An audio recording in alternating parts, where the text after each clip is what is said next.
Përshëndetje të gjithëve, drejt për së drejti, ky është edicioni i parë informativ i lajmeve për ditën e sotme. Në këtë edicion ju ftoj të ndiqni.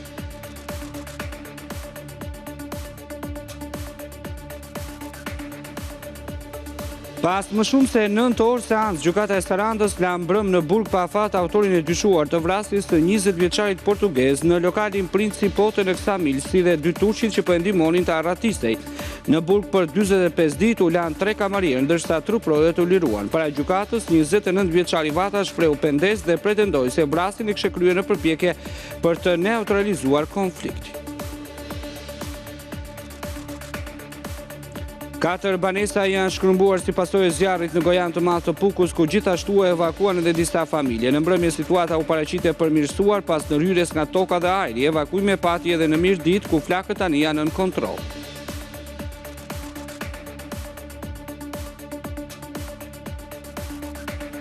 Mira besimtar Bektashi prej 3 ditësh ka nisur pelegrinazhin e shenjtë në malin e Tomorit, krahas nderimit të shenjtit Abazali. Besimtarët luten për paqe, shëndet, mirësi e begati në familjet e tyre.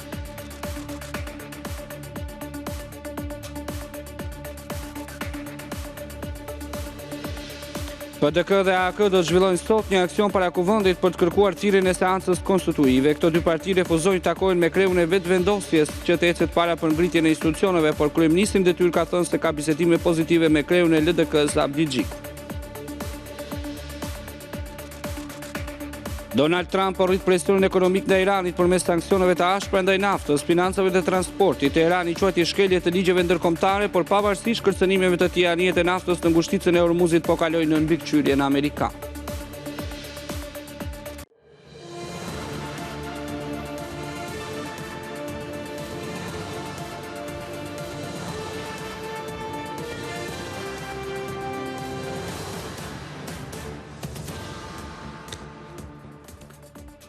Fillojmë më gjerësisht. Pas më shumë se 9 orë seancë, gjykata e Sarandës la në burg pa afat autorin e dyshuar të vrasjes së 20 vjeçarit portugez në lokalin Principote në Ksamil, si dhe 2 turqit që po e ndihmonin të arratistej. Në burg për 45 ditë u lanë 3 kamarierë, ndërsa truprojat u liruan. Para gjykatës, 29 vjeçari Vata shpreu pendes dhe pretendoi se vrasjen e ka kryer në përpjekje për të neutralizuar konfliktin. Arrest në burg është masa e sigurisë që caktoi gjykata e Sarandës për Sokrat Vatën, autorin e dyshuar të vrasjes së turistit portugez Luis Miguel Varela Mendes, në orët e para të mëngjesit të 18 gushtit në lokalin Principote në Ksamil. Pas seancës që zgjati për më shumë se 9 orë, tokat e zeza lanë gjithashtu në burg pa afat 2 turqit, Ezgi Parlak dhe Nu Mahmotullu, të cilët tentuan të largonin drejt Tiranës Vatën duke futur në bagazhin e makinës. Për Ildi Cekanin, Sergji Selimin dhe Erviz Buncin, të cilët dyshohet se janë bërë pjesë e konfliktit duke qelluar me grushte në drejtim të 20 vjeçarit, gjykata vendosi arrest në burg me një afat 45 ditor. Nga ana tjetër u vendos detyrim paraqitje për truprojat Luciano Seferi, Mojsid Matushaj, Romeo Sheull, Kristo Kosho, si dhe për kamarierin Murat Xhabina. Report Televizion mëson se autori dyshuar Sokrat Vata ka shprehur pendes për ngjarjen para tokave të zeza. Ai ka pretenduar se grupi i turistëve të huaj kishte sharë dhe i kishte goditur dhe se thikën ja kishte marrë portugezit, teksa përpiqej ta neutralizonte. Në këtë moment dikush nga turistët e huaj më goditi me shkelm në nofull. Aty jam rrëzuar, ata kanë tentuar të më godasin sërish. Instinktivisht kam lëvizur dorën për të mbrojtur. Nuk e kujtoj si e kam goditur, pasi isha nën shok dhe nuk e dija nëse ndonjëri nga ata ishte plagosur, pasi ishin shumë. Përgjatë gjithë ditës, jashtë dyerve të gjykatës së Sarandës, pristin familjarët e të akuzuarve. Aty u dëgjuan dhe thirrjet e familjarëve.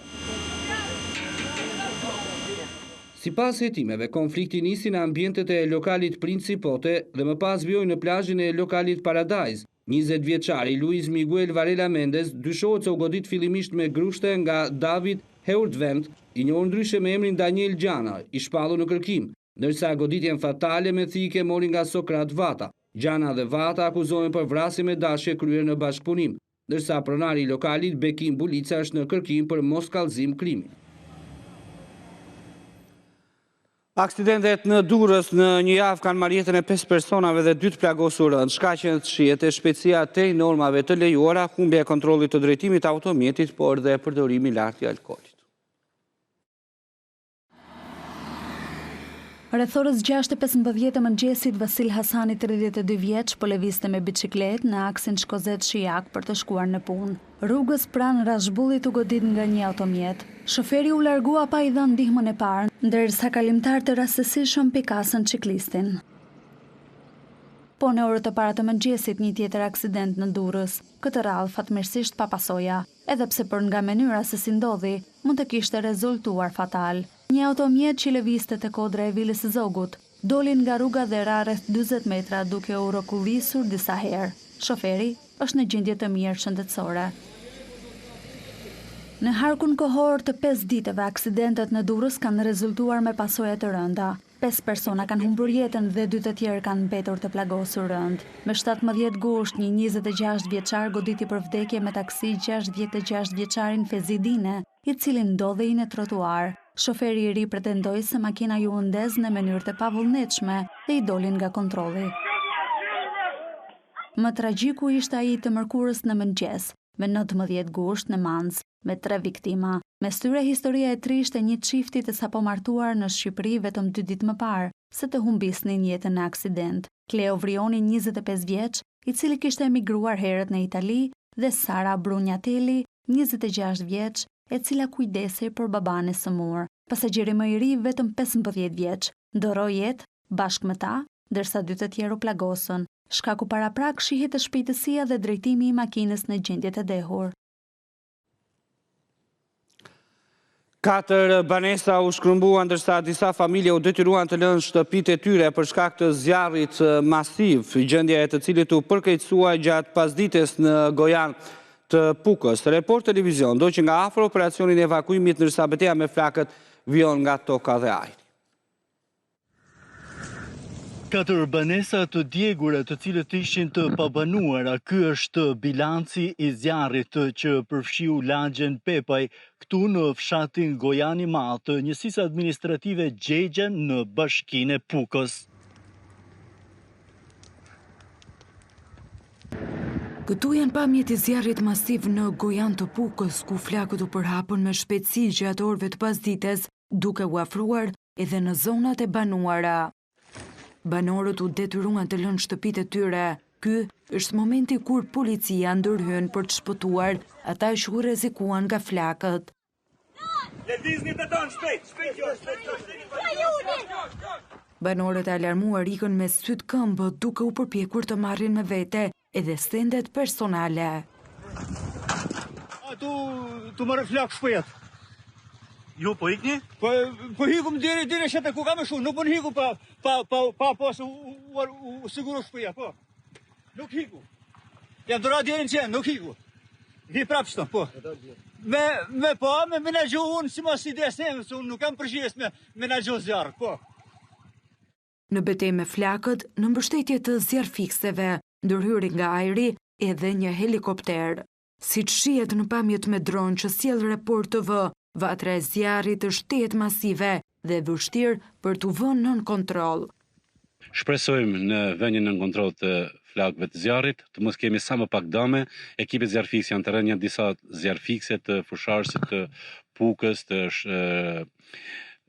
Kukësit që kanë ardhur në ndihmë, kemi edhe të Shkodrës, kështu që është një ndihmë e madhe që është shfruar nga gjithë shtabi i emergjencës. Kjo vatur është vazhdim i zjarrit që ka nisur prej një jave në kurorën e Tërbunit, ku janë djegur 120 hektar me pyje. 2 vatra të mëdha zjarri që përfshin zonat e Tënës dhe Kodër Rëshenit në Bashkinë Mirdit detyruan autoritetet që të evakuojnë disa familje. Në mbrëmje, situata vu në kontroll, ndërsa përfaqësues të bashkisë dhe dioqezës së Rëshenit thanë se dyshimet janë për zjarre të qëllimshme. Mirdita u përball këtë të premte me një situatë të vështirë nga zjarret të cilat u shfaqën rreth mesditës dhe u përhapën me shpejtësi në një perimetër të gjerë. Flakët rrezikuan fshatrat Tën, Kodër Rëshen dhe Malaj, duke detyruar autoritetet të evakuojnë disa familje.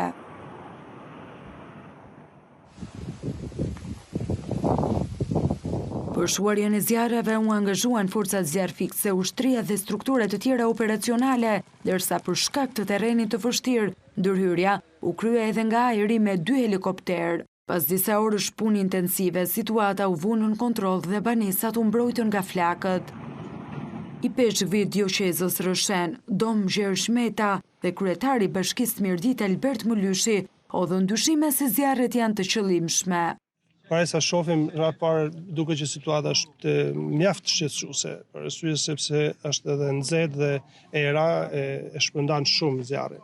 Ajo që është më shqetësuese është që këtu duket se është dora e njeriu.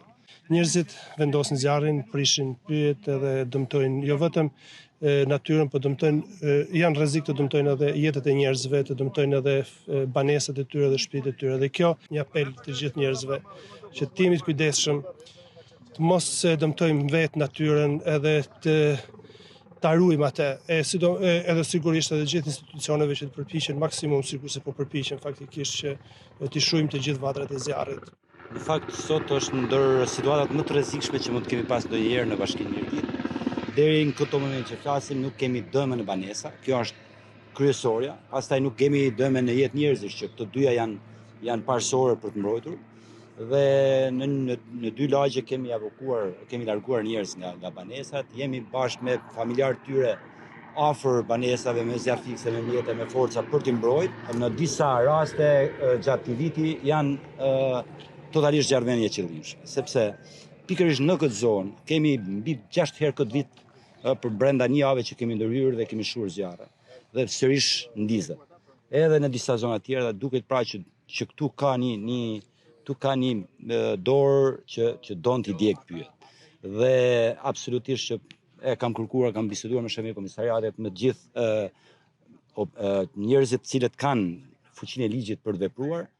Zjarri ka përshkruar një sipërfaqe të konsiderueshme me pyje, duke shkaktuar dëme të mëdha në masivet pyjore. Ndërkohë, situata vijon të mbahet në monitorim të vazhdueshëm dhe operacioni do të vijojë deri në shuarjen e plotë të gjitha vatrave të zjarrit.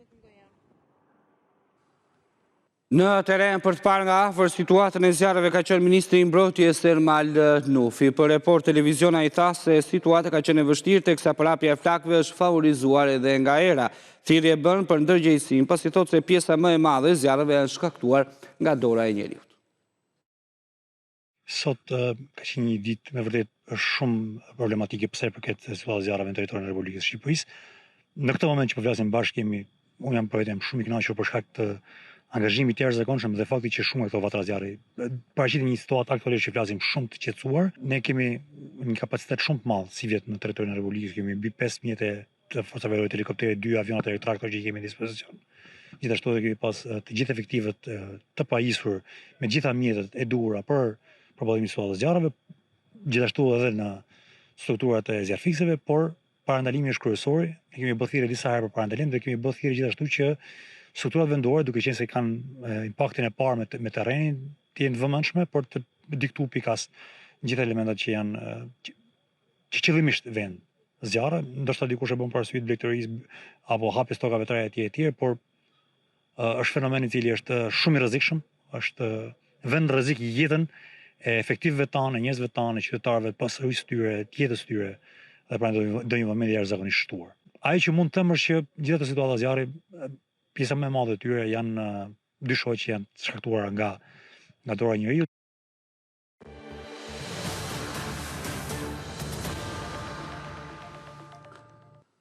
Kryeministri Edi Rama ka cilësuar parodimos ekzekutimin e himnit kombëtar të Shqipërisë, por vetëm atë të Maqedonisë së Veriut gjatë një aktiviteti mbrëmjen e së njëjtës në Pustec, ku mori pjesë dhe kryeministri Maqedonas. Më herët incidentin e kishte dënuar edhe Ministria e Jashtme. Në bashkinë e vogël të Pustecit e banuar nga minoriteti Maqedonas, ceremonia e festivalit folklorik nisi mbrëmjen e së njëjtës me himnin e Maqedonisë së Veriut. Protokolli kërkon që fillimisht të luhet himni kombëtar i vendit pritës, por kjo nuk ndodhi, madje himni i Shqipërisë as nuk u luajt fare. Gjithçka u zhvillua në prani të kryebashkiakut të Pustecit, Pali Kolevski, dhe kryeministrit Maqedonas Hristian Miskoski. Për kreun e qeverisë shqiptare, ajo që ndodhi në Pustec është një parodi domethënëse për botë kuptimet e ndryshme, sipas tij në këtë lagje të Europës. Ne kemi nderuar atë komunitet të Vockël me një status të posaçëm si bashki në vete. Pikërisht sepse për Shqipërinë minoritetet nuk janë statistik, por pasuri kombëtare dhe qytetarët minoritar nuk janë numra, por vëllezër e motra me të njëjtat liri dhe të drejta si të gjithë ne. Kryeministri ironizoi ardhjen e herpashershme në Shqipëri të atyre që i quajti trupat cirku të nacional folklorizmit ballkanik, herë nga një vend, herë nga një tjetër e nga një tjetër akoma, të cilat megjithatë siç shkruan ai nuk përbëjnë ndonjë shqetësim. Më herët për incidentin kishte mbajtur qendrim dhe Ministria e Jashtme shqiptare, sipas së cilës pavarësisht se aktiviteti ishte organizuar nga një shoqat lokale, respekti për simbolet kombëtare nuk duhet jetë çështje politike apo interpretimi, ndërsa solli në vëmendje se Pusteci është pjesë e territorit të Shqipërisë. Mos përfshirja e himnit kombëtar shqiptar përbën një mungesë serioze dhe një shmange nga rregullat e shkruara dhe të pashkruara të mirësjelljes dhe protokollit, të cilat kërkojnë dhe imponojnë respektimin e simboleve kombëtare, krahas atyre të komuniteteve që ata përfaqësojnë. Pas aktivitetit, kryetari i bashkisë Pustec kërkoi ndjes. Si kam thënë, ja kam kërkuar, në momentin që do ekzekutohet, himni Maqedonisë do jetë patjetër edhe himni shqiptar, sepse është në çdo protokoll, në çdo pritje zyrtare ose hapje të ceremonive zyrtare, jemi shtetas shqiptar, jetojmë këtu dhe duhet të respektohet. Kolevski tha se situata krijuar kishte shqetësuar edhe kryeministrin Maqedonas, por në një postim në rrjetet sociale për aktivitetin, Miskoski anashkaloi incidentin, madje nuk e përmendi Shqipërinë në asnjë rresht të tij. Duke publikuar disa fotografi, shkroi ndër të tjera se Prespa e vogël është dëshmi se kufit mund t'i ndajnë territoret, por nuk mund ta fshin gjuhën, kulturën dhe ndjenjën e përkatësisë. Këshilli Bashkiak i Poliçanit votoi kundër shkrirjes me Berati. Në mbledhjen emergjente të zhvilluar një ditë më parë të Këshillit Bashkiak, mori pjesë dhe kryebashkiaku i Poliçanit Adretik Zotka, i cili tha se do të ishte turp i parlamentit nëse do të votonte shkrirjen e një bashkie pa pëlqimin e komunitetit. Pavarësisht përplasjes me kryeministrin Edi Rama në mbledhjen e Kuçit me kryebashkiakët, kreu i bashkisë së Poliçanit Adriatik Zotkaj nuk është të rreshur nga qëndrimi për t'i thënë jo propozimit socialist për hartën territoriale që do ta shkrinte bashkinë që i drejton me Beratin. Përse qeveria dhe parlamenti duhet propozon dhe duhet të shpalos të hartë territoriale, përse kur komunitetet janë kundër. Do jetë turpi atij parlamenti dhe atyre deputetëve, nëse e miratojnë këtë projekt, këtë projekt ligj që ka propozuar Komisioni i njëanshëm i Partisë Socialiste. Sot ne kemi 318 biznese, të vogla dhe të mëdha, së bashku. Dihet që numri i këtyre minimalisht do të përgjysmohet, se duke ikur ekonomia, duke ikur administrata, patjetër që do të bien dhe shërbimet. Do të bien dhe do të kurren edhe shërbimet. Këtë qëndrim e mbajti në mbledhjen e Këshillit Bashkiak të Poliçanit, 15 antarët e të cilët votuan kundër projektligjit për ndarjen administrative territoriale, duke zyrtarizuar qëndrimin e tyre ndaj hartës së re.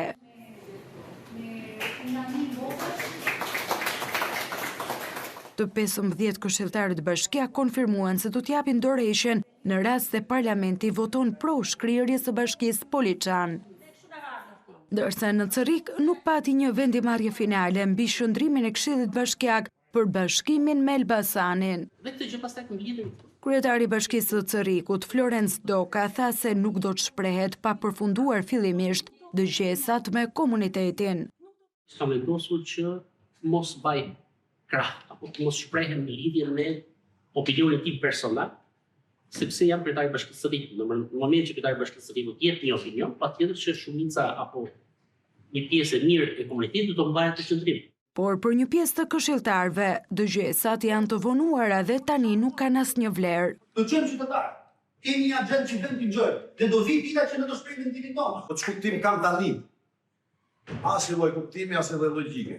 Sipas draftit paraprak të reformës territoriale, Cëriku dhe Belshi parashikohet i bashkohen Bashkisë së Elbasanit Megjithatë, ky propozim është kundërshtuar nga një pjesë e komunitetit, e cila e ka shprehur qëndrimin e saj edhe përmes protestave. Bashkë me këto dy bashki, në total janë 15 të tilla që synohet të shkrihen me fshinjët, duke e çuar numrin total nga 61 në 46 bashki.